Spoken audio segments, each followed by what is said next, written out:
ମାନव समाज रे एमिति किछि मानव बा एमिति मनीष अछंती जी जिते धन संपत्ति अर्जन कले मध्य जिते धन उपार्जन कले मध्य तांको पाखरे कौनसी समय रे धन रहे ना अभाव अनाटन भितर गति करंती काहे कि आज्ञा कोउथि पई एते अर्थ उपार्जन करुथिले मध्य तांको निकटरे अभाव अनाटन देई से गति करंती काहे तांको निकटरे 9टी दुर्गुण आज्ञा था ये 9टी खराब गुण थिबारु से माने आज्ञा धनहीन होंती तांको पाखरे धनर अभाव देखा दिए जिते उपार्जन कले मध्य कौनसी समय रे तांको निकटरे धन स्थायी होई रहे आसंतु जानिबा प्रकृत रे कौ 9टी खराब गुण बा खराब अभ्यास थिले तांको सेमाने धनहीन होई जांती नहीं प्रथम रे आज्ञा 9टी लक्षण कहिबा को जाई प्रथम रे हला आज्ञा आलस्य परायण अलसुआ दुख पाए बोली कहा जाए कहीं आम शास्त्र मध्य प्रमाण देइचंती आलस्य ही मनुष्याणां शरीरस्तु महारिपु तेणु जो मानकर उद्योग नाही सदा बेले अलसुआ दिन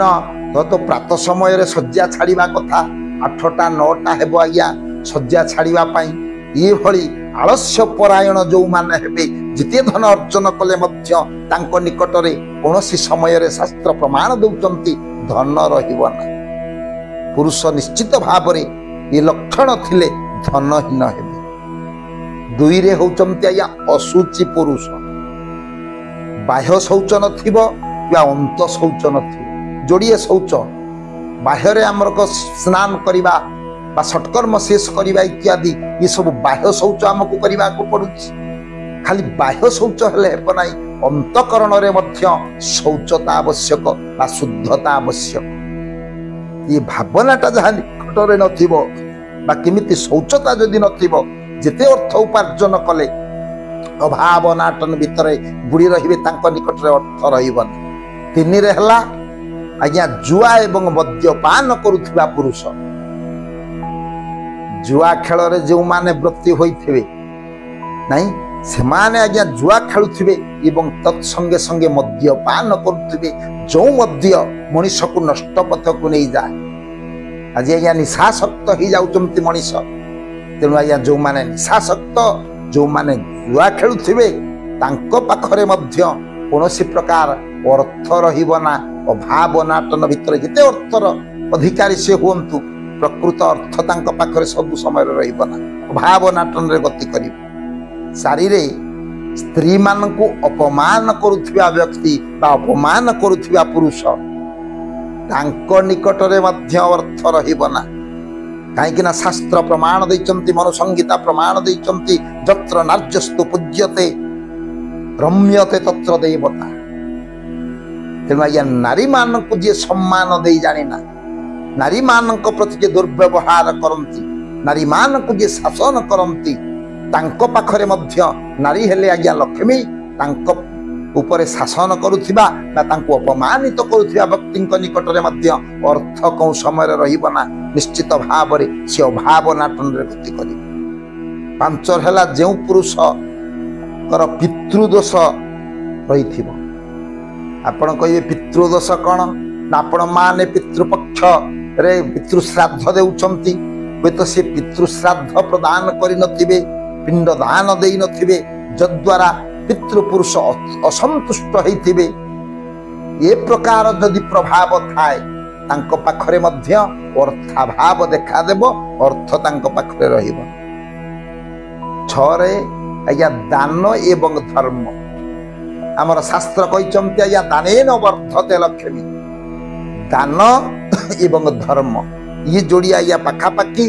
तेणु आज्ञा सत्य शांति जे दया क्षमा ये चारि प्रभुंक महिमा प्रकृत रे किछि जदि दान देउ नथिबे से अर्थ उपार्जन यथेष्ट करुथिबे तत्संगे संगे किछि दान देवा आवश्यक एवं धर्म भावना रे जदि से रहिबे निश्चित भाव रे धर्म अभाव धर्म भावना रे नथिबे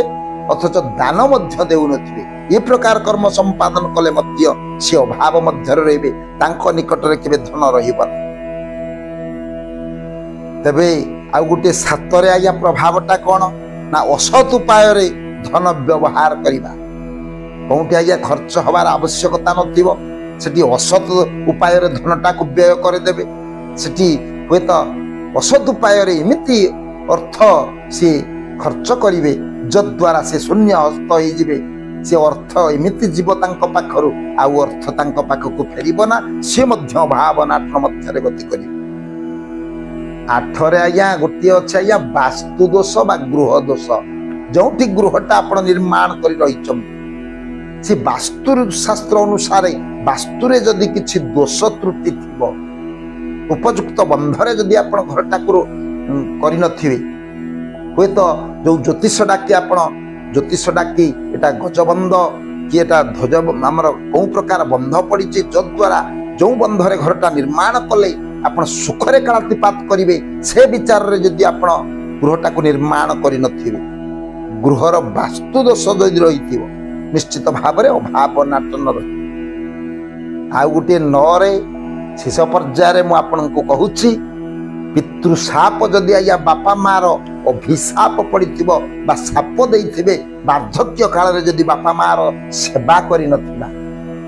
बापा मां मन रे आघात देइथिबा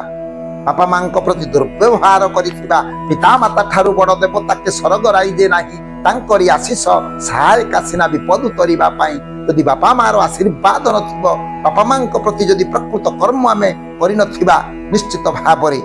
तांको साप जदि पड़िथिबो अभाव रहिबो आज्ञा अर्थ निज निकट रे रहिबो ना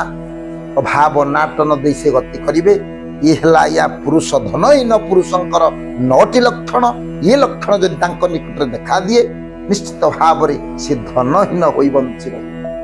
स्वल्प समय कथा वस्तु को मुझे विश्राम दौची परवर्ती अध्याय रे आउ गोटे सुंदर कथा वस्तु नहीं आपण मानक आगे मु उपस्थापन करी से सर्वे भवन्तु सुखिनो सर्वे सन्तु निरामया सर्वे भद्राणि पश्यन्तु मा कश्चित् दुःख भाग भवेत् ओम शान्ति ओम शान्ति ओम शान्ति।